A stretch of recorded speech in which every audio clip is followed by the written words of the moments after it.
And what he did is he founded a company, and they started making electronic tattoos. So I'm wearing one here on my arm. Do we have a camera to get a... This is a developmental system made by MC10, and it has an antenna and some sensors embedded in it. And what we plan to do is work with them to advance a tattoo that could be used for authentication. By the way, I think on purpose, she put it on her left arm and on her wrist instead of on the hand or on the forehead. I think it's done to not alarm people like us that already can see right through it all. This is a video that should be familiar to everybody. I'll go back and play it again. I want you to understand what the context of this video is. And you are very familiar with the woman that's about to talk. This is an old video, okay? This is a video that was made easily 6 or 7 years ago. She is the head of DARPA, or was the head of DARPA. She's the one that was behind LifeLog, Facebook, 23andMe, Ancestry.com, LinkedIn, Google, you know, anything that has to do with the social or mass surveillance, she is the one that was behind it. Yep, 100%, 100%. And this is very interesting. This is very old technology, but take a look at what they were saying back then. And this is interesting. Well, we're thinking of a whole variety of options for how you could do better at authentication. So you can start with nearer term things like tokens or fobs that might have NFC or Bluetooth embedded in them. But you can also think about a means of authentication that you could simply wear on your skin. By the way, when we talk about tokens and fobs and all of those types of things, super old technology. I mean, tokens and fobs have been around now for 20 years. And when you start talking about multi forms of particular authentication, that's been around forever, right? Multi-level authentication is actually an old form of authentication now. But what she's talking about is stuff that would have been bleeding edge back then when she was talking about this. Is actually almost 10 years ago when she was talking about this. This is no joke, literally almost 10 years ago when this video is that old, right? So if you think about like the insanity behind the predictions that were being boldly made back then and where we're at now, and all the technology that she's bringing up now is old. And I'll explain why it's actually old, and there's technology now that does more than what she's describing. Here it is. Every day for a week at a time, say an electronic tattoo. Now, we're talking about wearables. Everybody's interested in I'm profoundly interested in wearables. And what I will tell you is that there are we've made a lot of advances in wearables, but there's still some fundamental problems that we haven't solved. Like one of them is the mechanical mismatch between humans and electronics, right? So electronics are boxy and rigid, humans are curvy and soft. That's a mechanical mismatch problem. Well, a researcher at the University of Illinois, his name is Dr. Rogers. And pay attention to this, because this is where the advent of a lot of this AI is going. See, let me just say this. What she's about to talk about is a delivery system. It has nothing to do with the technology that gets delivered, right? Think of it like this. Think of it as she is presenting to you kind of a rocket, right? But there's no warhead here, right? The rocket is a perfect rocket, but the warhead is where the real technology is. And what you are finding right now is technology that will make you sick.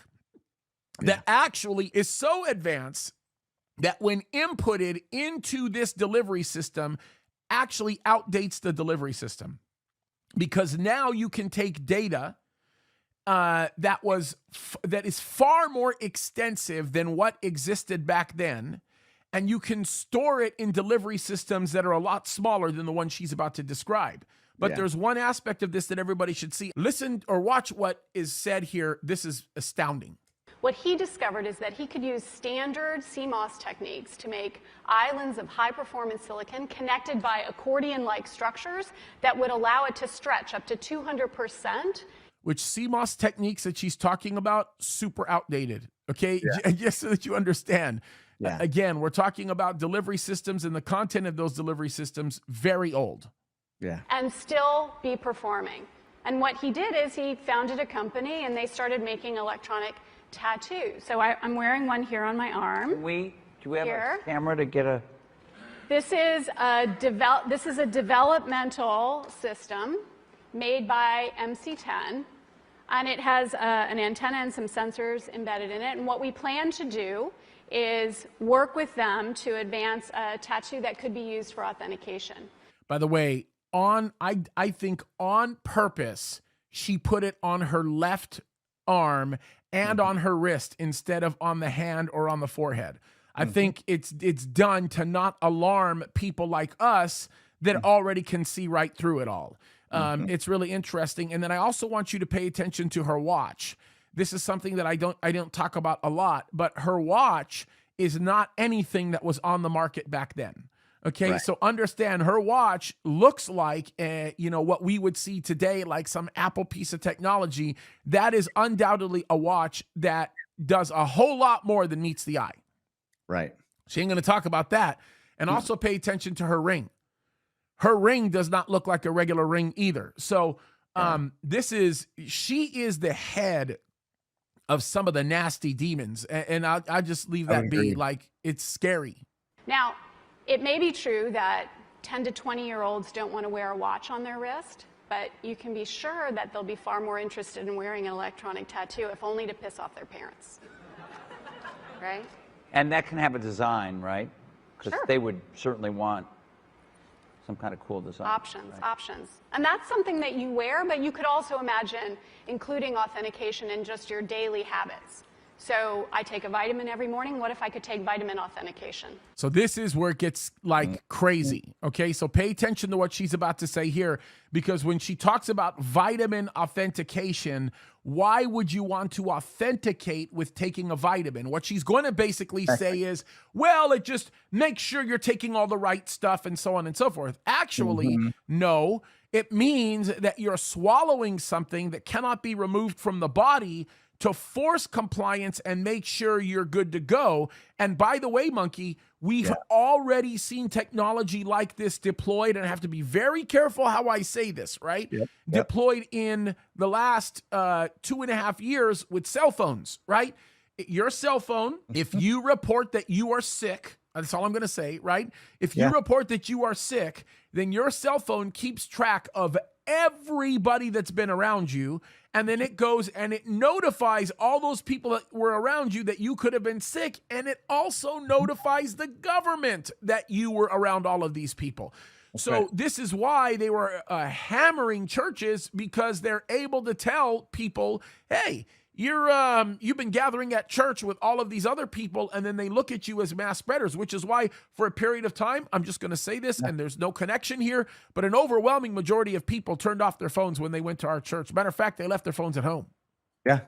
Well, and they came back recently and said that that's exactly what they were doing, right? They confirmed that they were able to track everybody during that time frame via their phones. Scary stuff. But look what she says here, because this gets even crazier. What? Vitamin authentication. Look, I have one right here. Well, here, I'll let you hold it. Would you like to hold it?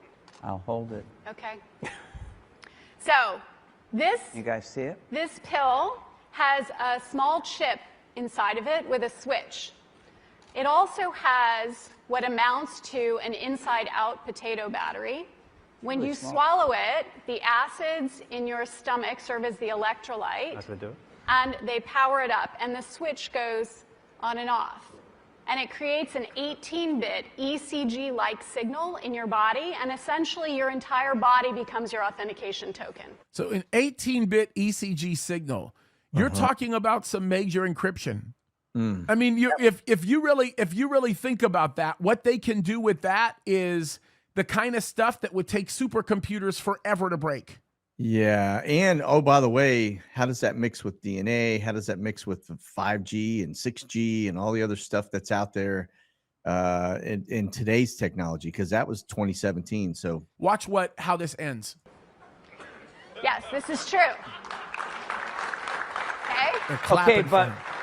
Okay, so wait. So it's really true. So what this means is that becomes my first superpower. I really want this superpower. It means that my arms are like wires, my hands are like alligator clips. When I touch my phone, my computer, my door, my car, I'm authenticated in. First superpower. Like, I want that. So we're not Transhumanism. Yeah, exactly right. I take this pill and I have superpowers. I become everything, electronic signals in my hands, and she's theoretically correct, but that is where they have been going for years, Monkey.